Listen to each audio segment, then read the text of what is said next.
자, 세 번째, 네 번째 볼게요. 쌍무계약, 유상계약 이렇게 돼 있는데요. 쌍무계약 영어로 돼 있는 거 한번 보죠. bilateral. 우리가 많이 쓰는 영어 단어는 아니에요. lateral 하면 side라는 뜻입니다. 옆에 붙어 있다라는 뜻인데 by는 무슨 뜻이에요? 두 개라는 뜻이죠. 그래서 쌍으로 서로 side by side 둘이 엮여 있다라는 뜻이에요. 무역계약을 체결하면 물품을 사고 파는데 계약을 체결하는 순간, 둘이 약속하는 순간 그 당사자들은 서로에 대해서 어떤 의무를 부담하게 됩니다. 우리 아까 얘기했듯이 매도인은 매수인에게 물품 건네줘야 되고요. 매수인은 매도인에게 대금을 지급해야 돼요. 그 시기는 둘이 합의하기 나름이지만 아무튼 계약하에서 서로 의무를 부담한다라는 거예요. 한 당사자만 의무를 부담하는 것이 아니라. 그래서 겉으로서 이렇게 딱 봤을 때 어느 한 사람만 뭔가 혜택을 보는 것이 아니라 서로 의무를 부담하게 된다. bilateral, 쌍무계약. 의무가 쌍으로 있다. 서로에 대해서 의무를 진다라는 뜻이에요. 요거는 기억하실 필요는 없는데 우리가 편무계약이라고 부르는 게 있어요. 그건 unilateral이라고 부르는데요. 그건 일방 당사자 한 명만 어떤 의무를 지는 계약이에요. 증여계약이라는 말, 증여라는 말 혹시 들어보셨어요? 증여는 어떤 사람이 상대방에게 내가 너한테 뭘 주겠다라고 약속하는 걸 증여라고 해요. 너 이번에 무역영어 시험 붙으면 내가 20만 원, 엄마가 20만 원 용돈 줄게 라고 했어요. 엄마는 내가 무역영어 시험 붙으면 20만 원 나한테 줘야 돼. 근데 나는 어떤 의무가 있나요? 받는 것도 의무라고 얘기하면 제가 할 말이 없습니다만 그냥 고맙게 받기만 하면 돼요. 대부분의 계약들은 이런 편무계약이 아니고요. 다 쌍무계약입니다. 자, 네 번째 보시면 유상계약이 있습니다. remunerative contract라고 되어 있는데요. remuneration이라는 단어 들어보셨는지 모르겠어요. 못 들어보셨으면 지금 익히셔야 됩니다. remuneration 하면 보상이라든가 어떤 대가를 remuneration이라고 불러요. 그래서 보상이 있는, 대가가 있는 계약이다. 유상, 서로에게 주는, 우리 상 준다 할 때 그 상자 있죠? 그 똑같은 겁니다. 계약에서, 우리 쌍무계약에서는 외형적으로만 살펴봤어요. 한 당사자가 한 당사자에게 뭔가 의무를 이행해야 한다, 의무를 진다라는 의미에서 쌍무계약이라고 봤고요. 유상계약은 그 내용을, 그 겉으로 그렇게 드러난 것을 내용적으로 살펴본 거예요. 내용에서 보면 각 당사자가 경제적인 가치가 있는 것을 서로 주고받는 계약이다라는 뜻이에요. 자, 매도인은 매수인에게 물품, 경제적 가치가 있죠. 매수인은 매도인에게 대금, 이것도 돈이니까 바로 그대로 경제적 가치가 있는 겁니다. 경제적인 가치가 있는 것을 주고받는 계약이다라고 해서 유상계약 이렇게 얘기합니다. 여기다가 우리 교재에는 없는데 나중에 또 나올 거예요. 그러니까 미리 한번 써두시기 바랍니다. 여기에다가 약인이라는 단어를 일단 적어두세요. 영어로는 consideration이라고 부르는데요. 깊이 아실 필요는 없어요. 우리 시험에서는. 근데 consideration이라는 개념은 영국 또는 미국이, 영국과 미국이 기초로 하고 있는 법체계, 이걸 우리가 영미법 또는 영미법계 이렇게 부릅니다. 그 다음에 대륙법계 이런 단어도 있어요. 대륙법계라고 하는 건 지금 우리 21세기에서 대륙하면 어느 나라가 떠오르나요? 중국이죠? 중국 아니고요. 몇백 년 전 대륙 생각해 보세요. 그때는 영국 제외한, 영국 섬나라니까 프랑스나 독일이나 기타 국가들을 얘기하는 거예요. 법체계들이 크게 두 가지로 나눠지는데 그 중에서 여러분 깊이 하실 필요는 없어요. 영미법계에서 특히 영미계약법에서는 유효한 계약으로 인정받기 위해서는 반드시 약인 consideration이라고 하는 것이 발견되어야 한다. 계약상에서 아무리 약속을 했다 하더라도 약인이 없다면 유효한 계약으로 인정해 주지 않습니다. 근데 말만 다른 거고요. 유상 계약과 내용이 똑같다라고 생각하시면 돼요. 당사자들이 주고받는 그 의무의 내용이 경제적인 가치가 있는 것 또는 법적인 가치가 있는 내용들을 서로 주고받는가 이런 부분들을 우리가 유상계약 또는 약인이 있다 뭐 이런 식으로 표현을 합니다. 이것도 역시 아까 낙성 분류식 한꺼번에 묶었듯이 유상 쌍무 쌍무 유상 한꺼번에 묶으셔서 당사자들이 서로에 대해서 어떤 의무를 부담하는데 그 내용을 조금 더 깊게 살펴봤더니 경제적인 대가 가치가 있는 것을 주고받더라 유상계약. 그래서 가치모시대 쌍무계약과 유상계약 얘는 피상적인 것 겉으로 봤을 때 얘는 그 세부적인 내용 경제적인 가치가 있는 것 주고받는 이걸 조금 어려운 말로 경제적인 급부를 교환한다 이렇게도 표현합니다. 그래서 혹시 안 들어보셨으면 급부라는 말도 같이 좀 기재해 두셨으면 좋겠어요. 네, 계속해서 우리 교재 19페이지로 넘어갈게요. 무역의 종류라고 되어 있는데요. 1번에 보시면 형태에 따른 구분에서 유형무역, 무형무역 나와 있습니다. 우리 앞부분에서 제가 1번 목차에서 얘기하면서 유형무역, 무형무역, 협의의 무역, 광의의 무역 다 얘기했습니다. 똑같은 내용이에요. 읽고 넘어가시면 됩니다.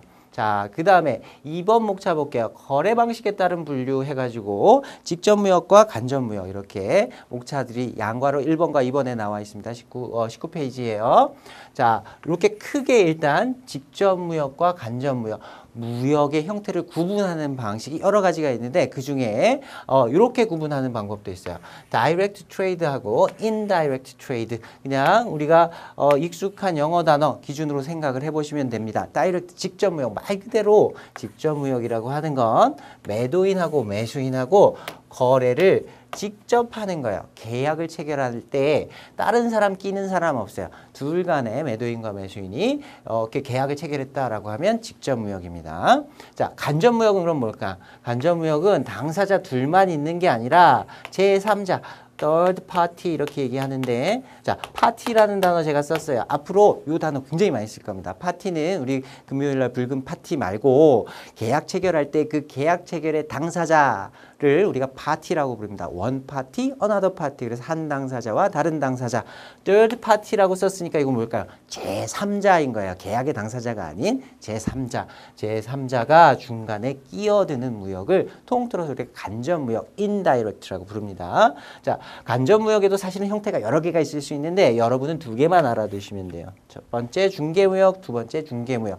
제가 중개무역 두 가지를 얘기했는데 뭐라고 얘기하는지 잘 모르겠죠? 어떤 거 얘기하는지 잘 모르겠죠? 자, 앞으로 제가 중개무역이라고 얘기하면 대부분 이겁니다. 이거고요. 중개무역이라고 얘기할 때 이렇게 쓰는 경우도 있지만 대부분의 경우 중개무역을 표현할 때는 우리가 대리인이 있다. 이렇게 표시합니다. 그래서 매도인과 매수인이 자신을 위해서 행동하는 대리인을 두고 뭔가 무역계약을 체결하고 이행한다면 이런 부분은 당사자 아닌 제3자 그 대리인이 끼어들어요. 그래서 중개무역이라고 부르는 거예요. 자, 중개무역과 중개무역을 구분하는 가장 편안한 방법은 제가 생각했을 때는 공인중개사 생각하시면 됩니다. 자, 공인중개사 할 때 중개인가요? 중개인가요? 밑에 계죠. 자, 공인중개사가 제가 아파트를 팔려고 해요. 그러면 우리 집을 살려고 하는 사람 내가 주변에 막 물어보면서 다닐 수가 없잖아요. 중개인이 수수료 받고 중간에서 내 아파트를 사줄 사람을 찾아줍니다. 그 다음에 내가 아파트를 사고 싶은데 어떤 아파트가 좋을지 잘 모르겠어요. 누가 팔고 싶어 하는지 잘 몰라. 중개인이 중간에서 연결시켜 주죠. 그리고 수수료를 받아요. 수수료를 받는데 여기서 중점을 두실 건 뭐냐면 그 공인중개사가 아파트를 사서 사고자 하는 사람한테 파나요? 아니죠. 그냥 사고자 하는 사람, 팔고자 하는 사람, 매도인과 매수인 사이를 연결시켜 줄 뿐이에요. 연결하는 과정만 하고 계약 체결은 누구랑 하는 거예요? 계약은 매도인과 매수인 간에 직접 체결해요. 계약 체결하는 과정에서 도와주는 사람이 있을 뿐입니다. 이런 걸 중개무역이라고 해요. 그래서 내가 물품을 굉장히 잘 만드는데 마케팅을 못해. 누가 살지 모르겠어. 그러면 중개인한테 의뢰를 하는 거예요. 이 물품이 필요한 회사들을 좀 찾아봐라, 외국에. 그래갖고 연결을 시켜주는 거죠. 연결이 돼서 계약이 됐다. 그러면 그 일정한 수수료를 띄워주는 이러한 계약을 우리가 중개무역 이렇게 얘기합니다. 자, 그 다음에 중개무역. 인터미디어리 트레이드라고 돼 있는데요. 얘는 자, 매도인이 매수인에게 물품을 팔아요. 물품을 파는데 여러분들 드라마 보셨는지 모르겠어요. 그 원 인터내셔널 하면 다 아시더라고요. 거기에 누구 나와요? 장그래. 원 인터내셔널에 다니는 사원 장그래가 있어요. 그 드라마에서 설정이 어떻게 돼 있었냐면 그 원 인터내셔널은 종합 무역 상사예요. 무역 상사 제도라는 거 우리가 나중에 잠깐 언급할 일이 있을 겁니다. 대외무역법에서. 근데 무역 상사라고 하는 건 들어보신 적 있죠? 무슨 무역 상사. 무역 상사는요, 원칙적으로 자신이 물품을 제조하는 제조자는 아니에요. 물품을 딴 데서 싸게 사다가 마케팅 능력이 있는 거예요. 그래서 외국에다 갖다 파는 거예요. 싸게 사서 차익을 붙여서 비싸게 파는 일을 전문적으로 하는 그 회사들을 우리가 우리나라에서 무역 상사라고 부릅니다. 전형적으로 이런 무역 상사에서 진행하는 계약을 중개무역이라고 불러요. 그래서 장그래가 미국에다가 스미스한테 물건을 팔 거야. 근데 내가 이 물건을 만드는 사람은 아니거든요. 어디서 사오냐면 예를 들면 중국 가서 사오는 거예요. 중국 가서 물건을 사다가 자, 예를 들어 80불에 사온 물품을 매수인한테는 100불에 사는 거예요. 여기서 보시면 중개무역, 아까 공인중개사 얘기했던 그 중개무역하고 뭐가 다르냐면 중개무역을 할 때 중개사가 중간에 꼈다, 대리인이 꼈다 할 때는 계약은 그냥 하나예요. 매도인과 매수인이 계약 하나를 체결하는데 중개무역을 진행하려면 장그래는 계약을 2개를 해야 돼요.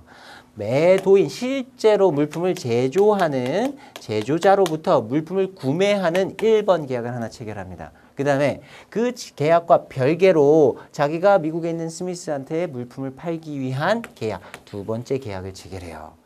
이렇게 해서 물품을 동시에 사고 파는 역할을 중간에서 하는 사람을 우리가 중개인 또는 중개무역, 그런 형태의 무역을 중개무역 이렇게 부르게 되는 겁니다.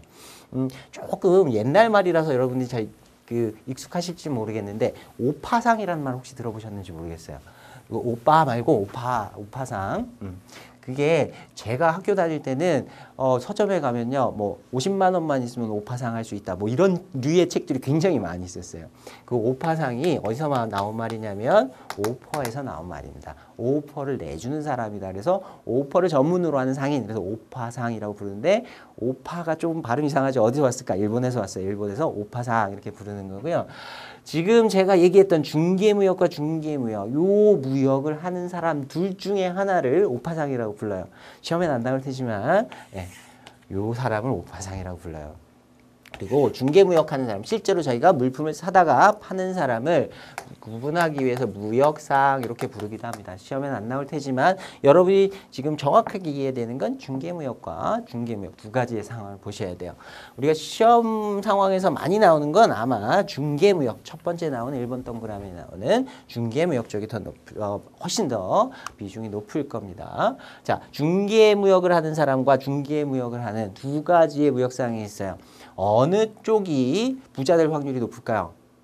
당연히 물품 싸게 사다가 비싼 값에 파는 이 중개무역을 하는 사람이 부자가 될 확률이 많아요. 누가 망할 확률이 더 높을까? 그것도 역시 이 사람이에요. 위험도도 높아요. 항상 싸게 사서 비싸게 팔 수 있는 건 아니니까. 그 대신 중개무역을 하는 사람은 하루아침에 벼락부자가 되긴 힘들어요. 근데 망하진 않아요. 왜냐하면 자기가 연결시켜준 당사자 간의 계약을 체결하고 만약에 문제가 생긴다 하더라도 그 문제는 원칙적으로 그 둘 간의 문제예요.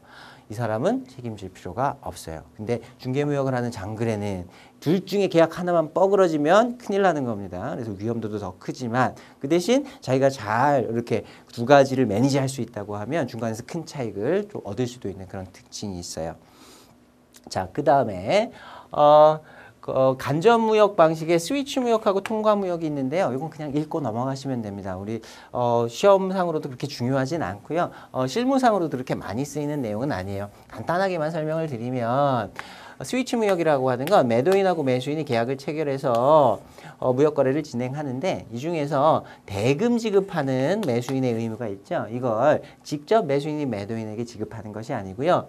제3국에 있는 당사자를 통해서 대금을 지급하는 경우가 있어요. 이런 경우에 그러한 무역 형태를 우리가 스위치 무역이라고 부릅니다. 그리고 그 제3국에서 그 자금을 중개해 주는 사람은 스위처라고 불러요. 거기까지는 아실 필요는 없고 스위치 무역 그냥 들어봤었다 정도면 충분합니다. 자, 그다음에 통과무역이라고 하는 건 어떤 나라가 있는데요. 어떤 물품이 이 나라를 이렇게 통과해서 지나가요. 근데 그 물품이 우리나라에서 수출한 물품도 아니고요. 우리나라에서 수입할 물품도 아니야. 그냥 우리나라를 운송 과정에서 그냥 지나가는 물품일 뿐이에요. 그러면 그 나라 입장에서 보면 그러한 무역 형태를 우리가 통과무역, 트랜짓 트레이드 이렇게 부릅니다. 그 정도만 기억해 두시면 되고 세부적인 사항은 모르셔도 크게 문제는 없어요. 자, 그 다음에 보시면 제가 쌤 추가 내용 이렇게 갖고 써놨는데요. 이 부분은 따로 좀 정리를 하셔야 되는 부분이에요. 교재에는 안 나와 있는데 출제될 수 있는 확률이 굉장히 높습니다. 그래서 따로 정리하셔야 될 부분 몇 가지, 3가지 정도의 형태가 있는데요. 요거는 우리 수업의 추가 자료를 통해서 자료가 배포가 될 겁니다. 다운로드 받아가지고 같이 살펴보시면 돼요. 자, 첫 번째 보시면 위수탁 가공 무역이라는 틀에서 2가지를 묶을 수 있는 무역의 형태가 있어요. 첫 번째는 위수탁 가공 무역이 되고요. 두 번째는 위수탁 판매 무역이라는 형태의 무역 형태가 있습니다. 자, 위수탁 가공 무역이라고 하는 건 영어로 processing trade 또는 improvement trade 이렇게 불러요. 어떤 형태냐면 예를 들면 장그래가 원이라고 합시다. 원 인터내셔널이 물품을 수출하려고 해요. 수출하려고 하는데 여기는 공장이 없어요. 공장이 없고 중국에 제조시설을 가지고 있는 어떤 사장을 만나. 그래갖고 둘이 계약을 체결하는 거예요. 그래서 물품을 자기가 최종적으로 미국에다가 수출하려고 하는데 그 물품을 이 사람한테 만들어 달라고 부탁하는 거예요. 근데 자, 물품을 네가 중국에서 원재료 다 구매해서 만들어라 이렇게 하는 게 아니고요. 원재료도 자기가 사요. 다른 당사자로부터. 원재료를 공급하는 사람으로부터 물품을 공급받아 가지고요. 나는 공장이 없으니까 그냥 일로 보내라 그러는 거야. 여기에 그 원에서 전 세계에서 사서 모은 부품들이 이 중국 공장에 다 모입니다. 그러면 이 중국 공장에서 뭘 하냐면 그 부품들을 가지고 완제품을 제조를 해주는 거예요. 근데 사실은 처음부터 제조를 하는 게 아니고 주요 부품들을 다 공급받은 상태에서 진행을 하기 때문에 여기에서는 조립 과정이라든가 단순한 형태의 제조만 일어나요. 그래서 이걸 우리가 가공무역이다. 제조무역이 아니라 가공한다라는 말을 붙이는 거예요. 이렇게 그 원으로부터 받은 원재료를 통해서 만들어진 완제품. 요건 누구 걸까요? 원 거예요. 원이 원하는 대로 한국으로 보내주던 제3국으로 보내주던 이렇게 보내주는 거예요. 그러고 나서 이 중국의 제조자는 어떤 대가를 받게 되는데 원으로부터 돈을 받긴 받겠죠. 이 돈은 물품을 거래한 대가일까요? 둘 간에 중국에 있는 그 공장 사장님과 원하고 물품을 사고 파는 매매였나요? 아니에요. 물품 원재료 자기가 다 구매해가지고요. 이 사람한테는 조립만 해달라고 맡긴 거예요. 그러니까 둘 간에 사고 파는 건 사실 물품이 아니라고요. 물품이 아니고 그 제조시설을 사용하는 이용료라든가 또는 거기에 공장의 근로자들이 있죠. 그 공장 근로자들의 노동력을 사고 파는 거예요. 그래서 얘는 물품 매매 거래가 아니고 서비스 무역의 한 종류로 보셔야 됩니다. 이런 형태의 무역은 물품을 사고 파는 것이 아니라 노동력이나 이용료를 서로 사고 파는 그런 형태의 계약이다. 그런 걸 우리가 위수탁 가공무역 이렇게 불러요. 위탁한다는 말 무슨 말인지 알죠? 맡긴다는 말이에요. 수탁한다는 말 맡아둔다는 말입니다. 자, 이 형태의 거래에서는 원이 위탁자가 되고요. 그 다음에 그 제조시설의 사장님이 수탁자가 되는 거예요. 그래서 각각 당사자 입장에서 봤을 땐 위탁가공무역이 될 수도 있고 수탁가공무역이 될 수도 있어요. 그 다음에 한 가지 더 이러한 형태의 위수탁가공무역을 가공무역에서 주고받는 그 대가를 가공임이라고 부르기도 합니다. 가공하는 임자는 임금할 때 그 임자예요. 가공을 하는 데 들어가는 그 노동력, 그 노동비에 대한 대가를 받는다 해서 물품 매매 대금이 아니라 이걸 가공임이라고도 불러요. 자, 그 다음에 위수탁 판매 무역을 한번 볼게요. 위수탁 판매 무역은 일반적인 경우에는 매도인이 매수인에게 물품을 팔아요. 그 다음에 대금을 받고 그 거래가 끝나게 되는데 어떤 특수한 형태가 있을 수 있습니다. 예를 들면 원에서 애플하고 거래를 한다 칩시다.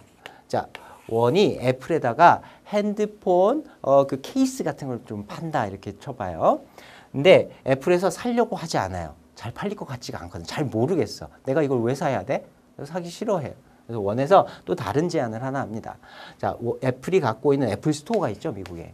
거기에다가 일단 우리 물건을 한번 깔아보세요.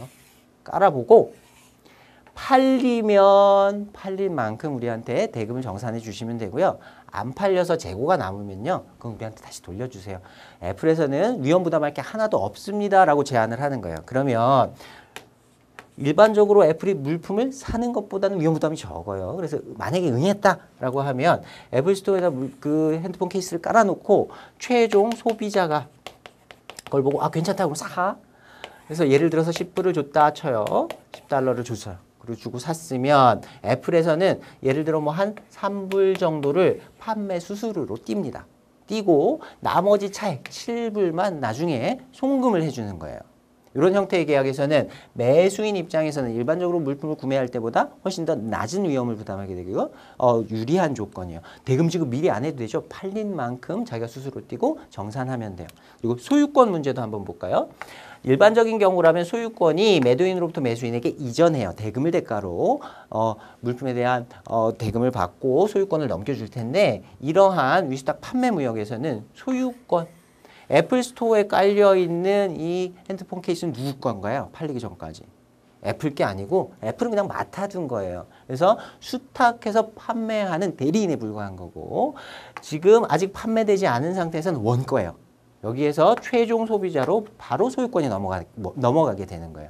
중간에 물품이 팔리지 않았다 또는 망가졌다, 품질이 저하가 됐다 이런 부분에 대한 책임도 전부 다 애플이 아니라 원이 자기가 직접적으로 지게 되는 겁니다. 그래서 일반적인 형태하고는 조금 다른 형태의 무역이 되고요. 이런 걸 다 두 개, 위수탁 가공무역과 판매무역 통틀어서 위수탁 무역이라는 큰 틀에서 묶을 수가 있는 거예요. 세부적인 내용들 다 기억하실 필요는 없지만 특징적인 부분 여기서 사고 파는 것 그 다음에 매도인과 매수인 간에 어떠한 부분에서 유리한 부분과 불리한 부분이 있을 수 있는지 정도만 이해를 해 두시면 됩니다. 그리고요 용어들 있잖아요. 용어들은 반드시 좀 기억을 해 두셔야 돼요. 영어로 된 부분도 좀 기억을 해 두시기 바랍니다. 자, 영어 얘기가 나와서 이것만 하나 더 설명드리고 갈게요. 우리가 consign이라는 말을 쓸 때는 consign이라는 단어를 쓸 때는 보통 send, 보내다, 송부하다 이런 의미로 많이 씁니다. 나중에 우리가 운송 상황에서도 얘기를 하게 될 텐데 보내다라는 의미에서 consignor라고 부른다면 이렇게 어떤 당사자를 부를 때는요. 이 사람을 우리가 송하인 이렇게 불러요. 화물을 보내는 사람이다. 보내주는 사람 입장. 그 다음에 consign이라고 우리가 어떤 당사자를 부른다면 이 사람은 보내주는 물품을 받는 사람을 얘기하는 거예요. 그래서 수하인 이렇게 부릅니다. 여기 하는 이제 화물할 때 그 화자예요. 송하인, 수하인 이렇게 보내다, 송부하다라는 뜻으로 쓰이는 것이 90%예요. 근데 위수탁 판매 무역을 할 때 맡겨둔다라는 의미로 컨사인을 또 맡긴다라는 의미가 있거든요. 이렇게 해석될 수 있는 게 약 10% 정도의 확률이 있습니다. 지금 우리가 얘기하고 있는 위수탁 판매 무역에서만 컨사인을 송부하다라는 의미가 아니라 이제 맡아두다라는 의미로 사용을 하고 있다. 그것만 좀 특징적으로 봐두시면 되겠어요. 자, 그 다음에 한 가지 더 추가할 게 있는데요. 보세 창고도 거래라고 부르는 거래 형태가 있습니다. 줄여서 BWT라고 되어 있는데요. 풀네임을 보시면 Bonded Warehouse Transaction의 약자예요.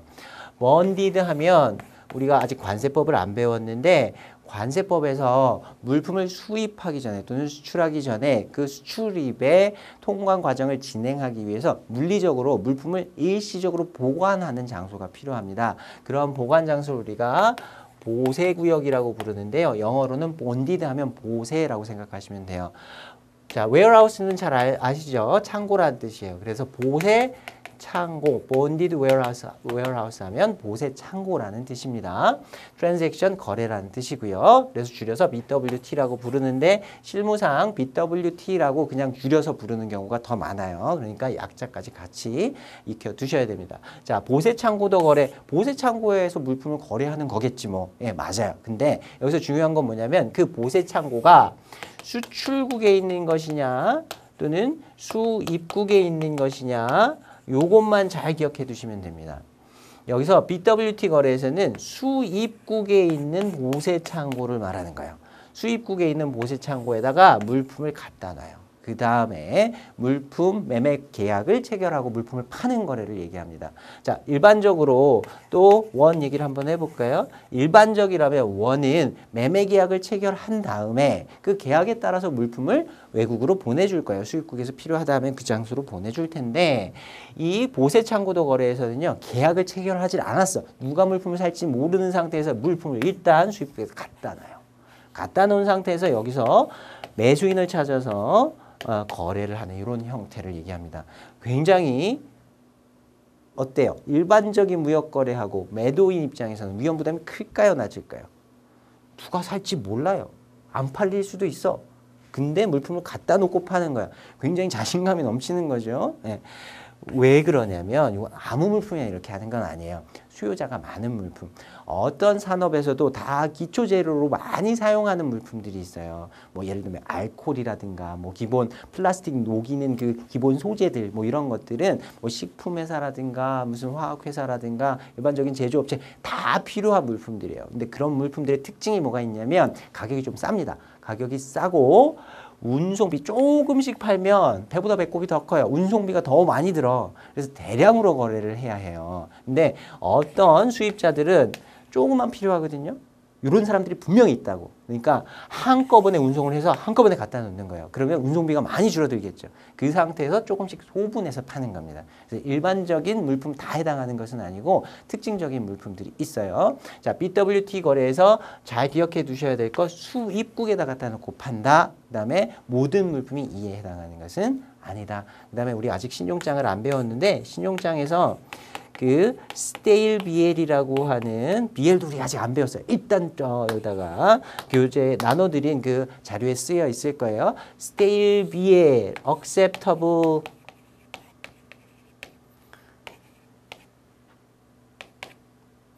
조건으로 신용장을 개설해야 한다라는 부분 일단 표시만 해둡시다. 나중에 신용장 거래 얘기하면서 다시 한번 얘기할 기회가 있을 거예요. 이 정도 우리 앞에서 얘기했던 위스탁 가공무역과 그다음에 위스탁 판매무역 그리고 보세창고도 거래 세 가지는 추가해서 좀 기억을 해두셨으면 좋겠어요. 문제에서도 분명히 만나게 될 겁니다. 자, 그 다음 계속 넘어갈게요. 자, 20페이지가 되고요. 무역의 종류 중에 세 번째 수출입 균형에 따른 구분에서 연계무역이라고 하는 단어가 나와 있습니다. 자, 연계무역 카운터 트레이드라고 되어 있는데요. 카운터 트레이드가 무슨 뜻이냐면 여러분 카운터 펀치라는 말 들어보셨죠? 예. 혼자 때리는 게 아니고 카운터 펀치 뭐야? 한 대 맞고 되받아 치는 거죠. 이것도 역시 똑같은 형태 무역이에요. 자, 일반적으로는 원이 애플에 물품을 공급하는 공급자라고 칩시다. 그러면 대부분의 경우 원은 물품만 계속 공급해요. 그리고 애플은 대금 지급만 계속해요. 이런 경우가 일반적인데 어떤 무역에서는 당사자들의 위치가 바뀌어요. 한 사람만 파는 게 아니고요. 서로 물품을 사줘요. 대금 지급도 서로 왔다 갔다 하면서 합니다. 이런 형태의 무역을 통틀어서 우리가 연계무역이라고 불러요. 자, 밑에 양가거래위원회 보시면 연계무역의 종류라고 해가지고 몇 가지 종류가 나오는데 각각의 특징들을 기억하실 필요는 없습니다. 문제 푸실 때는 요 내용들을 보면 아, 이게 연계무역의 한 종류였구나 라는 정도만 기억을 해내시면 충분합니다. 따로 외우려고 하지 하지 마시고 얘도 그냥 물물교환, 구상무역, 대응구매, 제품 판매 이런 것들이 연계무역의 한 종류다. 그리고 옆에 써있는 우리 설명들을 한번 읽어보시는 정도로 지나가시면 충분히 문제 푸는 데는 이상이 없을 거예요. 자, 우리 첫 번째 시간 가볍게 여기까지 오늘 공부를 했고요. 그 이후에 2강에서 무역계약에 관한 법규 해가지고 CISG라는 걸 우리가 만나게 될 거예요. 자, 2강에서 CISG로 다시 수업을 계속하도록 하겠습니다.